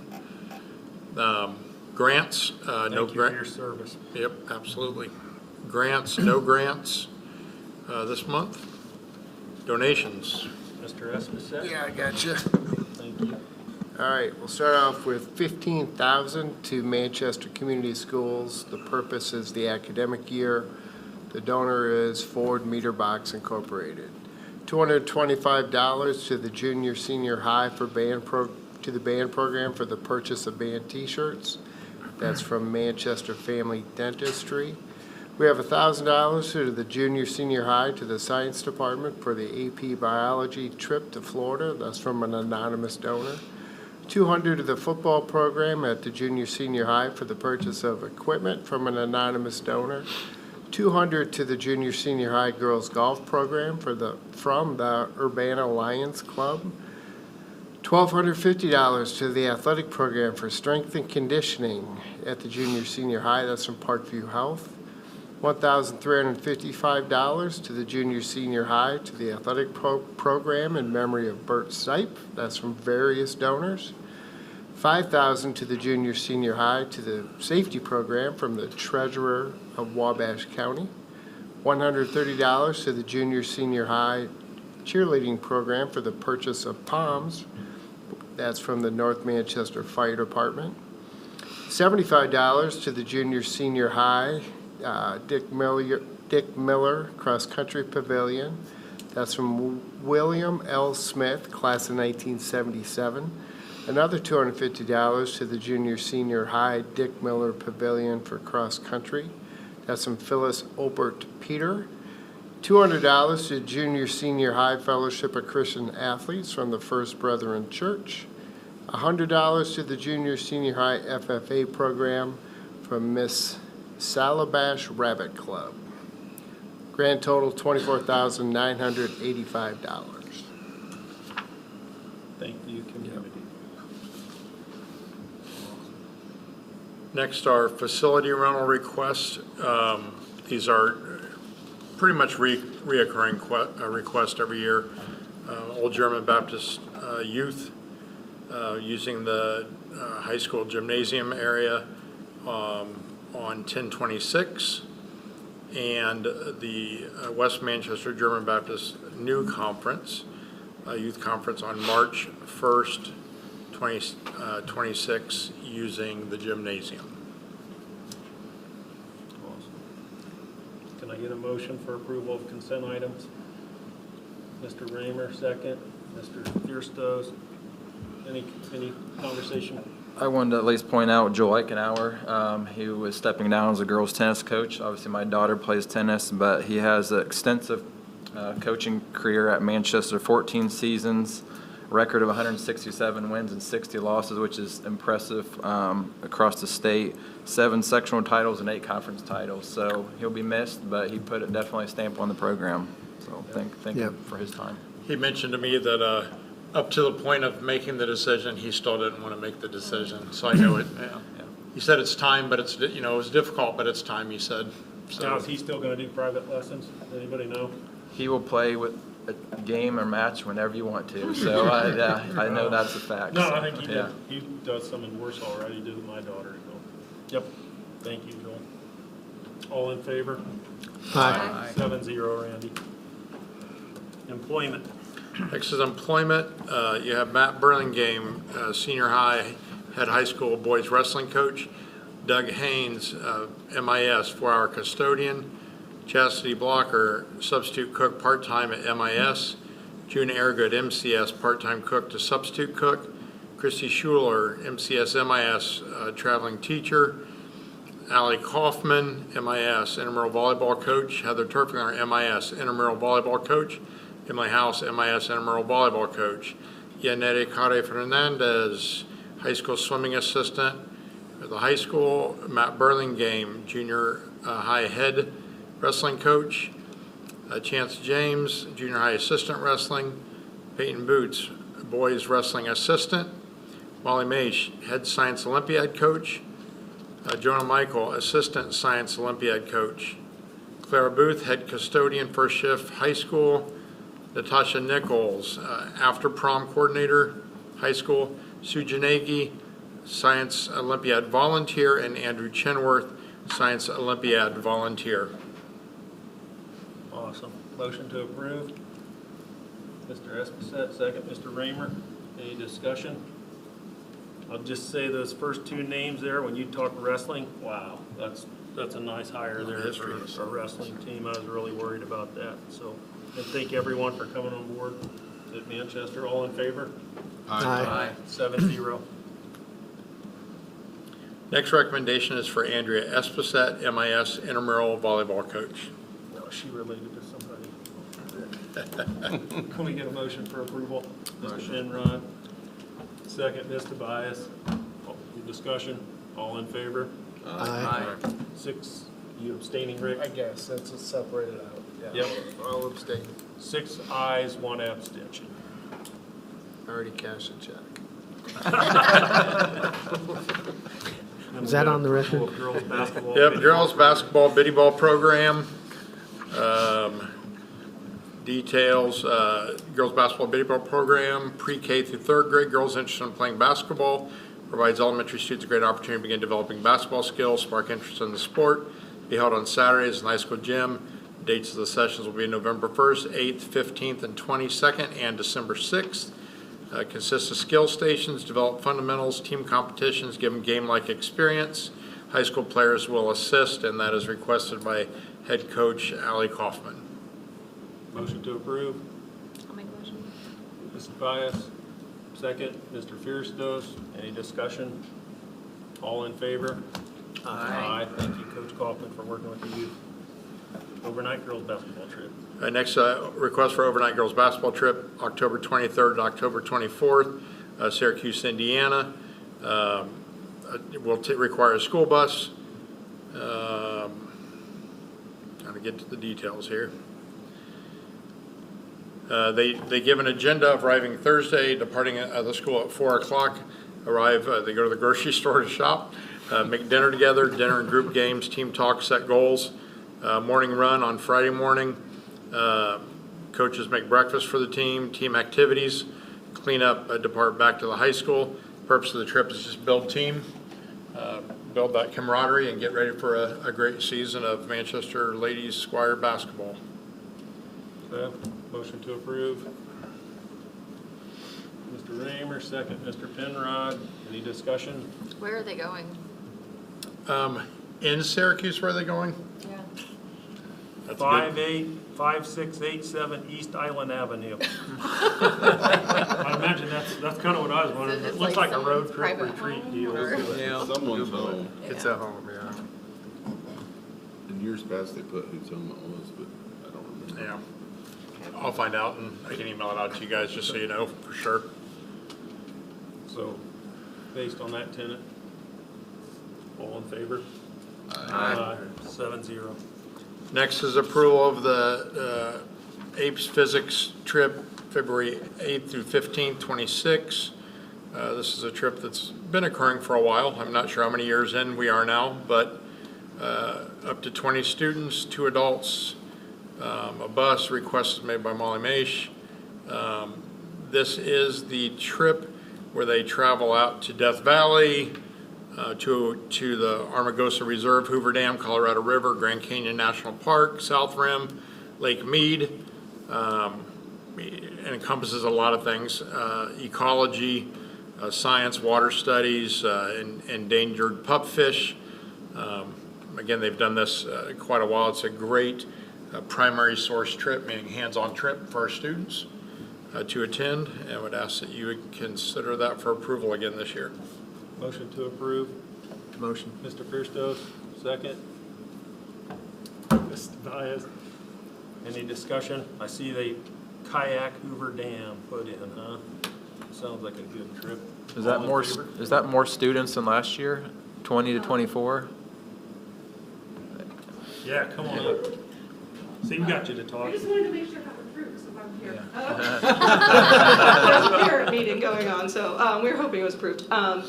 There were more students last year. Right now, our interest is looking at 20 students going, and then we currently have 3 chaperones committed, myself and Andrew Chenworth, and we're trying to find our 4th, because our 4th, who was joined us last year, is not able to join us this year. I did have one question. How many of them get up at 5:30 for that interest in sunrise hike? Do they all love that? So last year, Andrew Chenworth and our other chaperone, Kristen Brubaker, who was a graduate of Wabash High School, went down the South Kaibab Trail and then up Bright Angel, because we were able to do that with going later in the year. And so we had the majority of students. I took the other group. I think we had 8 of the students who did the shorter, not particularly easier hike, because it was all switchbacks, but they really embraced the opportunity at those. And then we, majority of students, we all start one of our hardest hikes, which is the Gold Strike hike, and that one is also sunrise to beat the heat, because we don't want to be out there in Vegas past 2 in that canyon. So, and then we go with a geology professor along on that one. He guides us through that. Yeah, neat. Thank you. You're welcome. Any other questions while I'm? All in favor?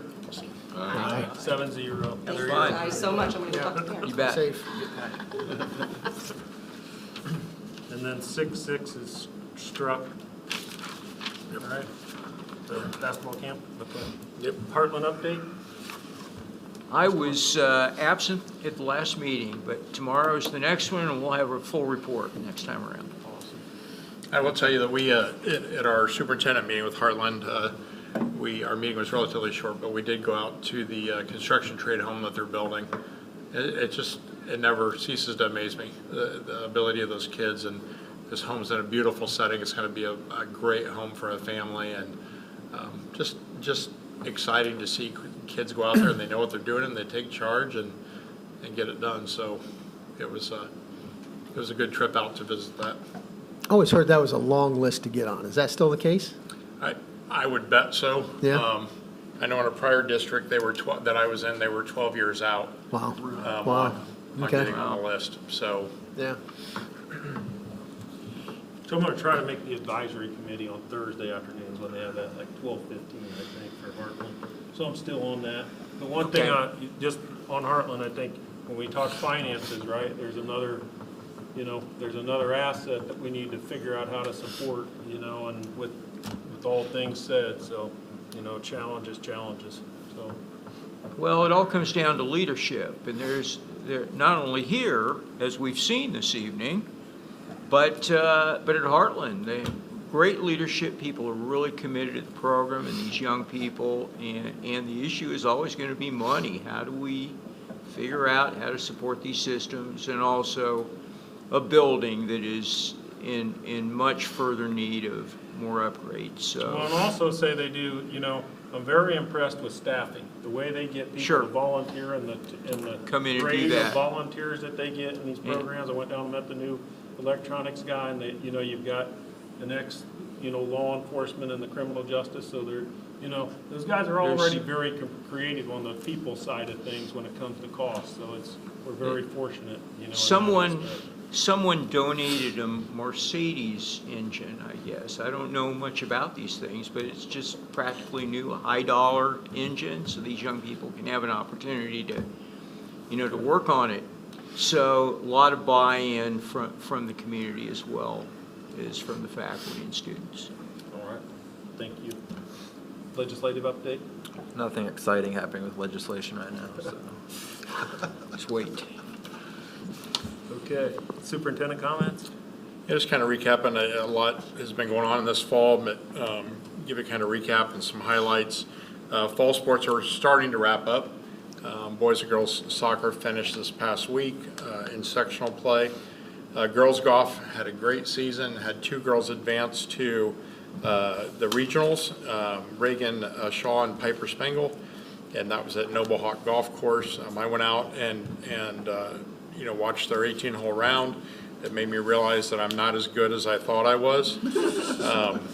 They were incredible, and what I really respected about them, and watching some players, and really almost all the kids there really represented themselves well, but it's like our kids stood out and how they handled themselves. If they made a shot maybe that was not a desired shot they wanted to have, they didn't panic, they didn't slam their club down.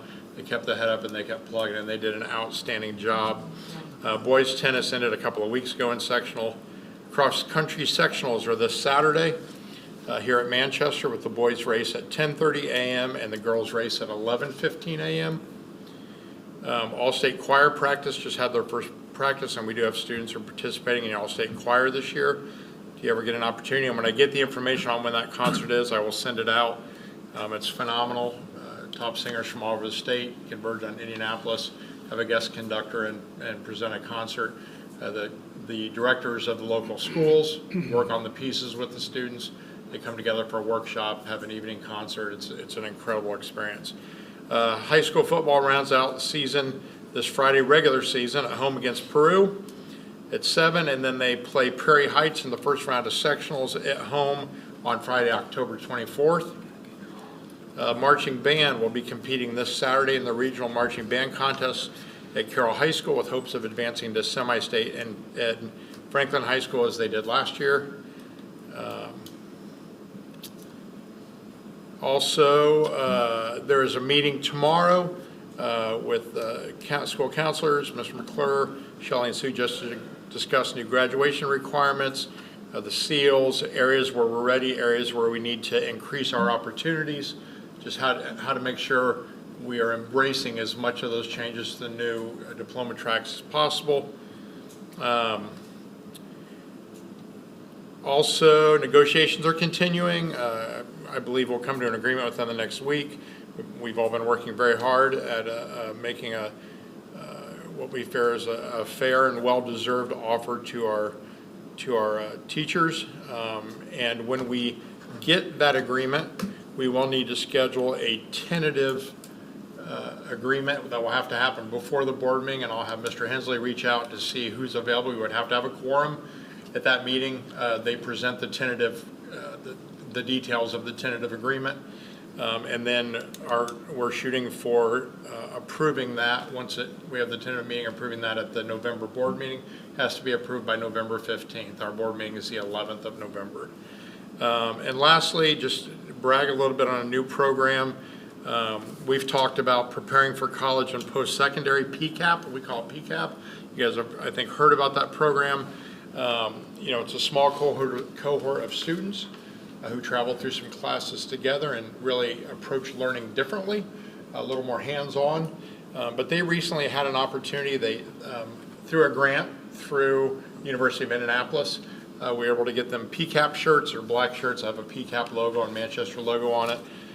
They were able to go over to Peabody, and Peabody got a collection of residents from Peabody, and they went over for the purpose of practicing their public speaking skills, writing and then presenting about that experience. And they talked to the residents that they met with about their hobbies, and asked questions like, how did you become interested in that hobby, and how did you grow that hobby? And so just a neat opportunity, one, for that interaction between the residents of Peabody and our PCAP kids. The better news, that was tremendous, and one of the teachers actually texted us kind of during it and said it was so incredible. She said, I've teared up, while the kids were interacting with the students. Here's the great things. Early indicators right now, attendance of these students is up, grades are up. They are connected to each other. They're excited. Sue Janegi really has, with the grant, has really embraced this program. They email her with cool things that are going on in class. So I just want to brag on those PCAP kids. We will have them come and present in the future. We want to build up their confidence with public speaking and make sure, it's intimidating to come in front of all you guys and come in front of adults, and they practice. Like I went to their first one back in August, but we're going to give them a couple of months and let them build up that confidence, and then we're going to have them come in and just talk about some of the great things that are happening in that program. Those are my updates. Awesome, thank you. Some board comments?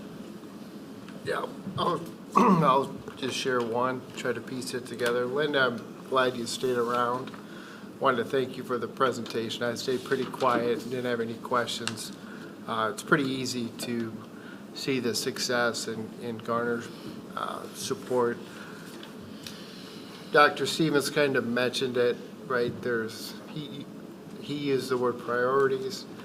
I think of trade-offs, right? And with the impending budget stuff, and I'm sure you're looking down this path, but are there, continue to look for ways to make our decisions easier on what we choose to finance. So if there are economic savings somewhere or partnering with somebody, yeah, would love to see the program continue, but I know there's going to be some tough choices. Well, I think that we the have to important make. thing, Rick, is, sorry, Mr. S. Yeah, no, that's fine. that we're going to need those teachers whether they're DLI teachers or not. Yeah. So a teacher position's still going to need to be locked in. The issue, and I will share this, and Ms. Watkins and I have talked about this on multiple occasions, is securing teachers. Right. We're fortunate right now that 2 of our teachers currently are local. One's from Akron, went to Tip Valley. Tip Valley she's the one who's going to go to the conference and is here with us, loves it. Karen Jimenez is out at MIS and is a local girl, loves it. So it's reaching out. I've Googled and sent emails. Ms. Watkins has sent tons of emails to universities. When I was out in Phoenix, I talked to teachers out there, or superintendents out there. Of course, larger Hispanic speaking population in that part of the country, and they grab up their teachers pretty quick. But we're just going to keep digging, and we know that we have some that will not be here next year. We know that we're going to have to add one for 5th grade. So it's being strategic. It's starting the work now. Some of the frustration comes in, and that we use Sagamore, and they've been great to work with and have done a great job. But they don't really start their interviews of potential candidates until spring. Is that correct? So you always feel like your back's against the wall, trying to scramble. So we're trying to get a jump on that and see if there are other avenues. I know of a neighboring district that has struggled with that, with locating qualified individuals. Dr. Stevens and I talked today about if we could find people that are bilingual, that have 4-year degrees, that we might be able to coerce into transition to teaching. That are locals. That would be a win-win. Well, yeah, I agree with you. I mean, we definitely are going to have some decisions, and I didn't want to insinuate you weren't doing that. I just want our decisions to be easier. Like, oh, yes, this is kind of how Mr. Castle explained. Well, and to that line, we also have Manchester University over here, so just like looking at, what we were looking at with the tutoring funds, if we could ever figure out how to tap, get the parents to go after those tutoring funds and actually pay some of those student teachers to be in our classroom at the same time with our teachers, not to replace the paras, but those are, that's a more working model and benefits those teachers. Then the other thing to look at is also our class size, right? So with those numbers, where are you at, like 20, 21, 22 per class? So that's the other avenue that we got to look at, as far as finance goes, is trying to maintain those class sizes to and not bury our student or our teachers to incompetence, with too many students. So yes, it's challenges, but remember, good Lord's up there, and I think if we all work together right and we see things, we've also got protect, am I wrong about this, that we have some private funding for DLI? We have received citizens that step up. Yeah, we received a donation the end of last year, I think, for this year. I believe that individual is committed to 2 more years of support. We have utilized some of that to help with visa costs, and getting our teachers from Spain here. Some of the components that go into that, and I'm sure you're all aware, are helping them find adequate housing, transportation. So it's not as easy as you hire somebody from Wabash to come be a teacher in North Manchester. You're hiring somebody from Spain who's coming to an unfamiliar town with no links to a rental property, no avenue, or needs to know how to go about getting a vehicle, getting it registered, doing all those components are all factors that I know Mrs. Watkins and soon to be Mr. Baldwin will be, working through as we progress this program. All right, one more. You got a count? I had just one. Oh. Can I propose that we all put $1 in a pool and guess when the bridge is going to be closed? Put a date down, whoever I bet I'm guesses gonna be when the. closest. I thought it was like October 11th. So did you guys got a plan on that then, the route, or? Oh, to get around, yeah. Randy and I would kind of have a preliminary of what we think, and we'll see how it plays out if we need to pivot. Put the ramp in. Yeah. Bus has got to get up Dukes of to hazzard. Well, the one company I 75. work with in California, they've got those drones, right, 6-seaters, we could buy a couple of those for about $1.2 Transport them million across. and fly over it. Sorry. No, you're good. I And know maybe- I know that Mr. Penrod and Mr. Self, and I think the state, working with the state to, not only that bridge, but the South Market Street Bridge around the first of the year is going to be closed for a period of time. So you have two major avenues that will impact our busing, and I know that they will communicate, they are already communicating very well, and then I know Mr. Self will make sure that information gets out to our parents and our bus drivers. You may not have this information, but ADM count day was October 1. How'd we end up? Or maybe you can have that at the next meeting. 1287.5, is that correct? ADM, 0.52 or something like that. so 1287. Which, I think it was 0.5, but up, down. that is down. How much? About 20. That is down 20 at 12.99. And that's a very important number for us, right? Yep. And I would say more than a handful of those happened after the start of the school year. They enrolled, they started the school year, then for whatever reason, most of them were moves. But Just to go in a totally different direction, shout out to Laura Rager, her staff, volunteers that sponsored the art extravaganza last Thursday evening. Shout out especially to all those art teachers who I know spent a lot of time preparing that. I know Mariah and I were there. Great kids, great art. And it's open, I believe, till the end of the month. So if you haven't had a chance to stop by and see, it really I is took a bunch amazing. of pictures and tried to text it to the whole board in case you couldn't make it, but there must be too many pictures or something that didn't go through. Yeah, But too I many got a lot of pictures. Well, I think, again, we can always do a better job in promotion, right? So, pretty impressive artwork. Yeah. One thing on that, right now, we have a website that you get on your computer. We're looking at trying to transition to an app so that this is your primary, and then if you want to get more information, you go to your computer. But nobody looks at a computer anymore. But that's where we spend all our time. So we're looking at that as an option, and we're going to use that as also as promotional tool. Cool. Yep. Motion to adjourn? Mr. Penrod, Mr. Esposito, all in favor? Aye. 7-0.